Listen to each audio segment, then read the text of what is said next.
Hey everyone, welcome back to this week's edition of the Maconi Setup Shop NIS Fix Tutorials. This week we're looking at the world's fastest half mile known as the Bristol Motor Speedway, so strap in and let's get to it.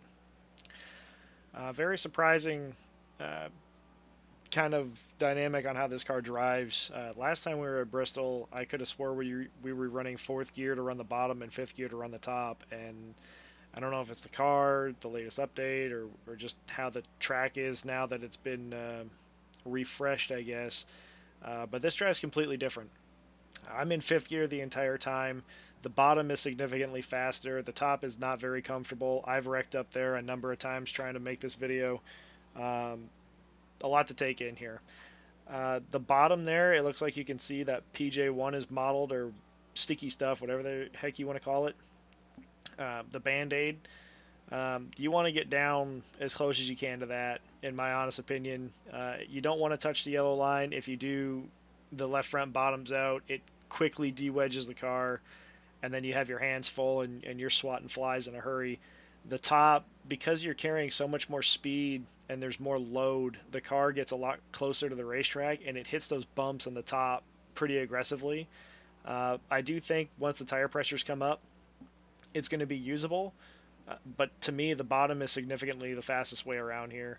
I was significantly slower as well shifting. I wanted to point that out. Running the bottom, even if you wanted to shift like at the end of the straightaway, it kind of helps a little on the initial throttle. You get that initial boost of acceleration, but you run out of gear so quick, and then you just start spinning the rear tires before you're even on the straightaway. And as soon as you're trying to unwind the wheel, the rear tires just want to spin. I really think that the pace is going to have to drop a lot for you to want to run fourth gear. And that's saying a lot considering you're going to have to be dealing with traffic and all sorts of factors. I still think that running in fifth gear is the way to go. Again, until you're in traffic, you're not really going to know, but I mean, you're shifting well before the start finish line if you're trying to run fourth gear. So I don't really think it's worth it. Um, a big thing I wanted to point out before we go to the in car, if you feel like you're cranking a lot of wheel, you really got to bag it up. This is not a combination of you don't want a combination of a lot of wheel input while you're trying to get on the gas here, because the car will step out and snap in a hurry. And there's not a lot of room to correct it here.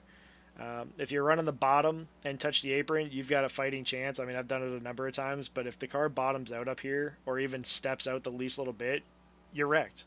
There's really nothing you can do about it. Unless you're anticipating it, it's really difficult.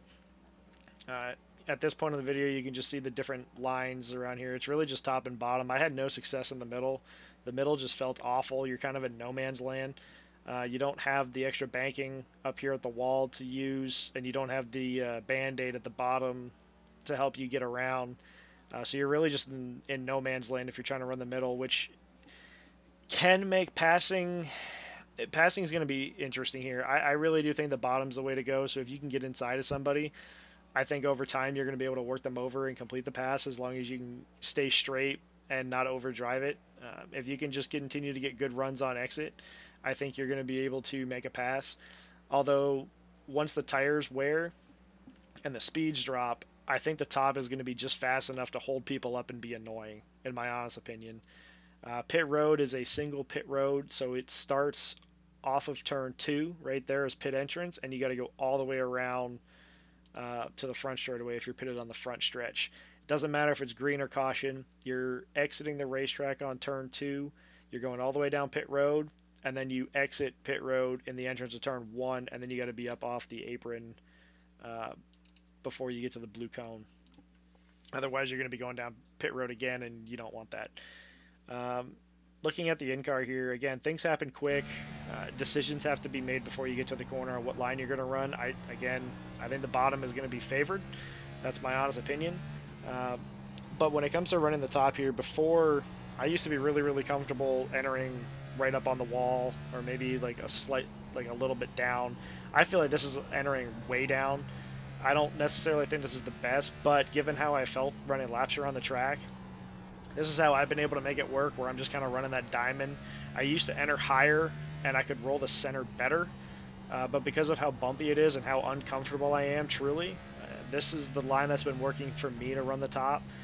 Um, And then the bottom is, I think the bottom is pretty simple. You're lifting early, letting the car float in. You don't ever want to feel like you're fighting the car around here because to me it's like a ticking time bomb. If you find that you're really hustling this car, you're moments away from overstepping and crashing. Okay, there's not a big tolerance with this car in terms of manhandling it around here like the old car. I mean, you used to be able to drive the heck out of the old car, and I don't really feel like you can do that with this. So you got to really stay within yourself when you're racing around here.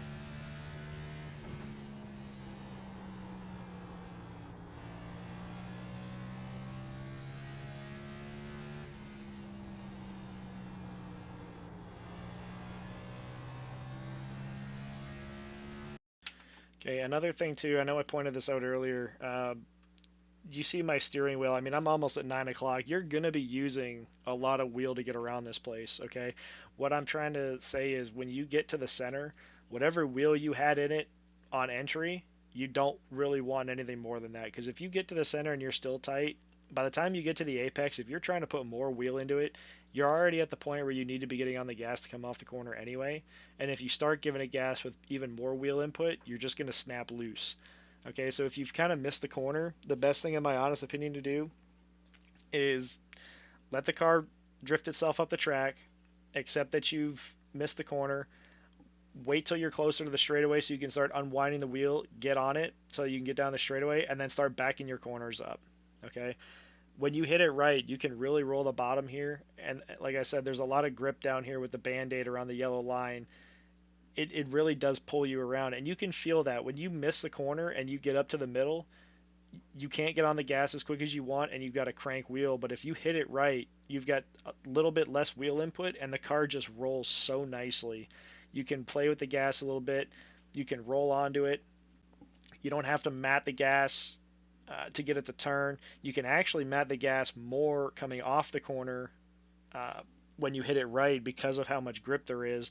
It kind of pulls you around and allows you to get on the gas sooner without really spinning out. But again, the longer you go, the more the tires wear, the more you're going to have to be easier on the gas. So at some point, and I know I say this a lot in most of my videos, at some point you may have to wait until you're literally on the straightaway before you get full throttle, and that's fine. In a way, you're actually saving tire when you start doing that. Okay, it's just a matter of being able to keep up and have the speed. These are the tires for this run. So 93, 94 on the rights, 94, 95 again. It's already showing tight, and it's only going to get tighter, right, with traffic and everything else. So it's really important that you take care of that right front, okay? I don't really think the right rear is going to be that big of an issue. Again, if you're trying to run fourth gear, that's when I would worry about the right rear starting to overheat and spin a lot. Like I said, things happen fast here. This is a lot of fun. It's a great racetrack. I used to love running around here. Um, it's one of a kind. This place is fast, and you can forget where you're at in a hurry. Before you know it, 1 and 2 looks like 3 and 4, and 3 and 4 looks like 1 and 2. But it's important to remember that they are two different corners. 1 and 2 is more sweeping. 3 and 4 is a lot tighter. So it's important to remember where you're at. All right, guys, that'll do it for this week's video. If you have any questions, comments, concerns, please leave a comment down below. If you find that this video is helpful, please consider leaving a like. And as always, if you're not already subscribed, make sure you hit that subscribe button and ring the notification bell so you can see these videos every Monday when they're posted to the Maconi YouTube page. All right, guys, best of luck this week, and we'll see it on the track.